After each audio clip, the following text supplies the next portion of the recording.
আমাদের বাড়িটা ছিল প্রায় 8 রুমের বাড়ি ছিল। তো বন্যা হওয়ার কারণে সবাই চলে গেছে। তো একমাত্র আমি আমার খাট, যেমন কাঠের দেওয়া আছে, মাচার মতো দেওয়া, যেমন আমরা এক রুম থেকে আরেক রুম, আরেক রুম থেকে আরেক রুম, মানে আমি চলাফেরা করতে পারতাম। আমার কিছু ফ্রেন্ড আসলো, স্কুল লাইফের কিছু ফ্রেন্ড আসলো, ওদের সাথে কথাবার্তা বললাম, ওদেরকে বিদায় টিদায় দিয়ে আমি আমার রুমে ঢুকলাম। ঢুকার পরে না, আমি আবার বাইরে থাকাটা পছন্দ করি না, আমি সবসময় আমার রুমে থাকাই পছন্দ করতাম। হয়তো বা খাটগুলো একটু উঁচা করে নিছি, জিনিসপত্রগুলো সবকিছু আমরা উঁচা করে নিছি। আশেপাশে লোকজন কিছু আছে বা ম্যাক্সিমামই নেই, এটা বন্যার সময়। দুপুরবেলা আমি একটু বেডের মধ্যে শুইলাম, শোয়ার পরে আমার একটু ঘুম চলে আসলো। ঘুম চলে আসার পরে দেখলাম যে ঘুমের মধ্যে কে যেন দেখলাম যে আমাকে মনে হয় পুরো শরীরটা আমার হাতাচ্ছে, পাশাপাশি শুয়ে আছে, খুব করতেছে। তো একটা পর্যায়ে আমি তার কাছ থেকে ছুটাছুটি করার জন্য অনেকটা চেষ্টা করলাম। আমার মাথায় তখন আসলে কোনো কিছুই কাজ করতেছে না, আমি তো ঘুমের মধ্যে, আর এটা তো আমি কোনো ভাবি নাই যে এরকম ঘটনা ঘটবে। হাতাহাতি করতেছে, করতেছে। তো হঠাৎ করে কি মনে করে জানি আমি তাকে ধরে ফেললাম, আমার মুখ থেকে কলেমা আসার পরে আমি হাতটা ঝাড়া দেওয়ার সাথে সাথে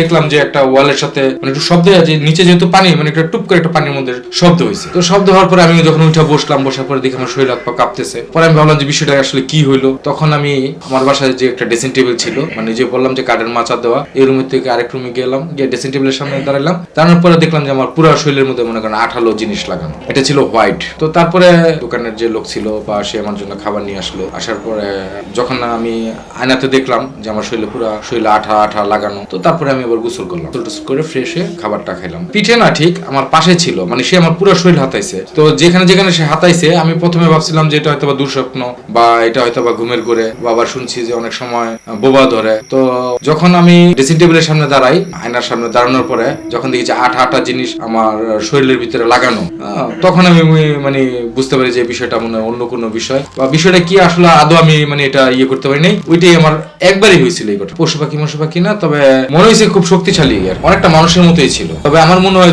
যে সে এটা কি জিভ দিয়ে চাটাচাটি করছে না কি করছে সেটা আমি জানি না, কিন্তু আমার পুরো শরীরের ভিতরে মানে তরল জাতীয় সাদা, মানে আঠার মতো পুরো শরীরের মধ্যে আমার ছিল। এটা প্রাণী না, কারণ আমি তো ওনার সাথে আমি যখন মানে কালেমা বের হয়ে গেল, আর আমার একটা সিস্টেম ছিল, আমি টুকটাক যতটুকু পারতাম ততটুকু আমল করেই তারপরে আমি ঘুমাইতাম রাতের বেলা। আমি এগুলো আসলে কোনো সময় বিশ্বাস করতাম না। আপনারা জানতে চাওয়ার কারণে হয়তো আমি জিনিসটা বললাম যে আসলে এটা কোনোদিনই ভোলার মতো না, বা এই ঘটনা আমার সাথে একবারই হয়েছে, এটা সেকেন্ড টাইম আর হয়নি, একবারই। সে আমার সাথে অনেক ফাইট বা অনেকভাবে চেষ্টা করছে, বাট মানে আমার মুখেতে কালেমা বাইরে যাওয়ার কারণে বা তাকে আমি ধুইরা হাত ঝাড়া দেওয়া সাইডে ফেলে দেওয়ার কারণে এরপর থেকে আর আমি আর তার দ্বিতীয়বার বা কোনো সময় হয়নি। মনে হচ্ছিল যে শরীর মানে হাতাচ্ছে বা জিভ দিয়ে বা কিরকম জানি, এটা আমি আসলে ওরকম ভাবে, তবে আমার শরীরের মধ্যে আঠালো লেগে ছিল, এটা হলো সবচেয়ে বড় ব্যাপার। এটা আমি নিজেই দেখছি, আয়নার সামনে যখন দাঁড়ায় দেখলাম যে আমার শরীরে আঠার মতো লাগানো, এটা ফার্স্ট। আমি কিছু টুকটাক আমল করতাম, তো এর জন্য আমি খুব একটা বেশি একটা ভয় পাইনি। আর আমি আগে কবুতর পালতাম, যেমন বাড়ির ছাদের উপরে আমি